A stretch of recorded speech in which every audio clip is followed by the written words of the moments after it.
إذا كان الوفاء من نبيل الصفات ومحاسن النعوت، فإن الغدر من ذميمها ومكروهها. نقول: غدر يغدر غدرا إذا نقض العهد، ورجل غادر وغدار وغدير وغدور. ويقال للمرأة غادرة وغدارة وغدور.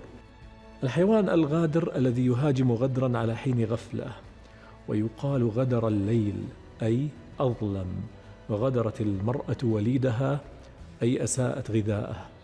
وغدر أي كثير الغدر والخيانة. وفي حديث الحديبية كما تعرفون قال عروة بن مسعود للمغيرة بن شعبة: أي غدر، وهل غسلت سوءتك إلا بالأمس؟ وكان المغيرة قد صحب قوما في الجاهلية فقتلهم وسرق أموالهم ثم جاء فأسلم.